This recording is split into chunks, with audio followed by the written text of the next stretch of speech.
Hi అండి అందరికీ. నా ఛానల్ ఎవరైనా కొత్తగా చూస్తున్నట్టయితే ప్లీజ్ సబ్స్క్రైబ్ చేయండి. పొదరిల్లు ఈరోజు ఎపిసోడ్లో ఏం జరిగిందంటే డైరెక్ట్గా మాధవ్ దగ్గరికి వచ్చి జాబ్ గురించి మహా అడుగుతుంది. పెద్ది నాకు ఒక చిన్న సాయం చేస్తారా అని మహా అడుగుతుంది. ఏంటమ్మా, ఇల్లు చూడమని చెప్పావు, దాని గురించేనా? ఆ పనిలోనే ఉన్నాను అంటాడు.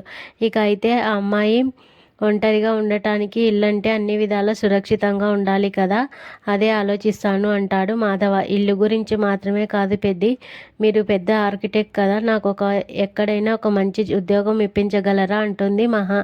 దీంతో చక్రి మాధవ్ ఒకరి ముఖాలు ఒకరు చూసుకుంటారు. ఇక చక్రి అయితే అన్నయ్య ప్లీజ్ కవర్ చేయి అంటూ బతిమలాడుతుంటాడు. దీంతో సరేనమ్మా, ఉద్యోగం చూశానని మాటిస్తాడు మాధవ. ఇక మహా ఇంట్లో ఒంటరిగా ఉన్న సమయంలో నారాయణ లోపలికి వస్తాడు. ఇంట్లో ఎవరూ లేరా అని నారాయణ అడిగితే లేరు, బయటికి వెళ్ళారని చెప్తుంది. దీంతో కిచెన్లోకి వెళ్ళి నీళ్లు తెచ్చుకొని నట్టింట్లో కూర్చొని మందు కొడతాడు నారాయణ. ఇదేంటి అని ఇలా తాగుతున్నారు, ఇంట్లో కూడా ఎవరూ లేరే అని మహా కాస్త భయపడుతుంది. ఇంతలో కరెంటు పోతుంది. అగ్గిపెట్టె ఉందా, క్యాండిల్ వెలిగిస్తానని మహా అడుగుతుంది. లేదు, లైటర్ ఉంది, కావాలా అని అడుగుతాడు. వద్దని కిచెన్లోకి వెళ్ళి గ్యాస్ వెలిగించి ఒక పేపర్తో ఇంట్లో దీపం వెలిగిస్తుంది. ఇక నారాయణ తాగేసి ఫుల్లుగా తన చరిత్ర మొత్తం చెప్తాడు. ఆ వాగుడు వినలేక మహాకి ఏం చేయాలో అర్థం కాక తెగ ఇబ్బంది పడుతుంది. ఇక బయటికి వెళ్ళిన చక్రి కన్నా బండి మీద వస్తుంటారు. ఇంతలో రోడ్డు మీద మహా కనిపిస్తుంది. ఇదేంటి వదిన రోడ్డు మీద ఉందని కన్నా అంటాడు. అవును, ఏమైందని చక్రి బండి ఆపి మహా దగ్గరికి వెళ్ళి అడుగుతాడు. రోడ్డు మీద నిల్చున్నారు, ఏమైంది, ఇంట్లో ఉండాల్సిన అంటారు కదా అంటే ఏం లేదు, కరెంటు పోయింది అందుకే అని మహా అంటుంది. కరెంటు పోతే క్యాండిల్ వెలిగిస్తే సరిపోతుంది కదా, భయపడ్డారా అని చక్రి అడుగుతారు. అది కాదు, మీ నాన్న వచ్చారని అంటుంది. ఏంటి, తాగేసి వచ్చాడా, ఏమైనా వాగాడా అని చక్రి అడుగుతాడు. ఇంటికి వచ్చి తాగుతున్నారు, కాస్త ఇబ్బందిగా అనిపించింది అని మహా అంటుంది. ఇక మహా మాటలకి చక్రికి కన్నాకి కోపం వస్తుంది.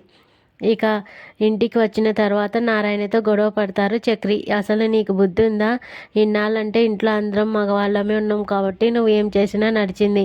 ఇప్పుడు ఒక అమ్మాయి ఇంట్లో ఉందన్న సంగతి అసలు నీకు గుర్తుందా, తాగేసి ఇష్టం వచ్చినట్లుగా వాగుతావా అని చక్రి తిడతాడు.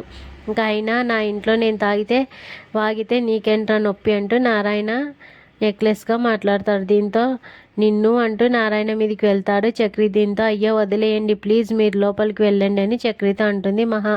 ఇక మరోవైపు మహా తన వదిన హారికకి ఫోన్ చేస్తుంది.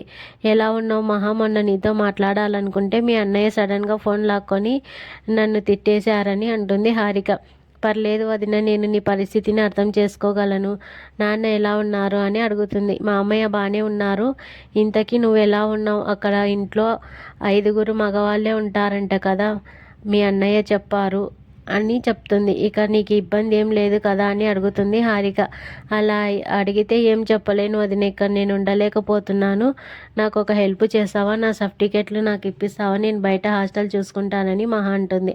ఇక తర్వాత ఈ విషయం ఎలాగైనా ఇంట్లో వాళ్ళకి చెప్పి ఒప్పించాలని హారిక అనుకుంటుంది. కిచెన్లో ఉన్న లలితకు ముందు విషయం చెప్తుంది. అత్తయ్య, మహా నాకు ఫోన్ చేసిందని హారిక చెప్తుంది. ఆ మాట వినగానే అవునా, ఎలా ఉందమ్మా, అక్కడ ఏమైనా ఇబ్బందిగా ఉందా, ఏమైనా చెప్పిందా అని లలిత అడుగుతుంది.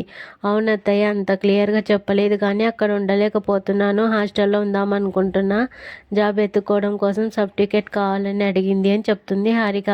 అవునా, అలా అయితే దాన్ని ఇక్కడికే వచ్చి ఉండమని చెప్పాలి, ఎలాగైనా ఈ విషయం మీ మామయ్యకి ఆదికి చెప్పి ఒప్పించాలి అని లలిత అనుకుంటుంది.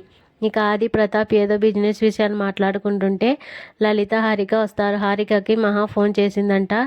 అక్కడ ఉండలేకపోతున్నాను, తిరిగి వచ్చేస్తానంటుందని చెప్పిందంట అని చెప్తుంది లలిత. ఆ మాటలకి ప్రతాప్ నుంచి ఏ రియాక్షన్ ఉండదు. అసలు దానికి ఫోన్ ఎందుకు లిఫ్ట్ చేశారని ఆది కోప్పడతాడు.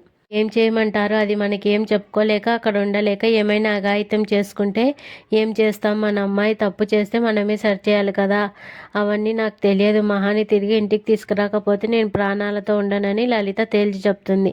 ఇక ఉదయం లేవగానే పూజ చేసి హారతిస్తుంది మహా. ఏంటమ్మా ఈరోజు కొత్తగా కనిపిస్తున్నావు అంటాడు. ఉదయాన్నే లేచి పూజ చేశానని మాధవ్ అడుగుతాడు. అవును, నేనేమైనా స్పెషల్ ఉందా అని చక్రి కూడా అడుగుతాడు. అలా ఏం లేదు, ఈరోజు శుక్రవారం కదా, ప్రతి శుక్రవారం ఇంట్లో పూజ చేస్తాను మహా. ఇంతలో గాయత్రి ఇంటికి వస్తుంది.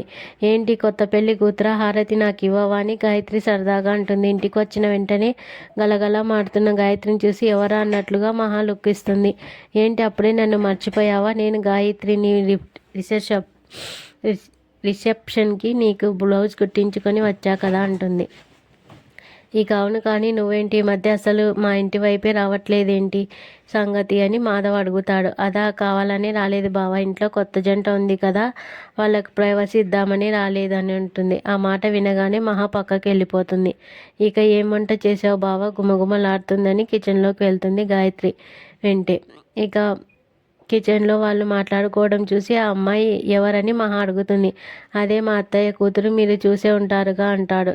అంటే మీకు మరదలే కదా, అమ్మాయికి పెద్ద అంటే ఇష్టమా అని అడుగుతుంది. అలాంటిదేనని చక్రి అంటాడు. మరి పెళ్లి చేసుకోవచ్చు కదా అని అడిగితే మా అత్తయ్య చంపేస్తుందని గొడవ గురించి చెప్తాడు చక్రి.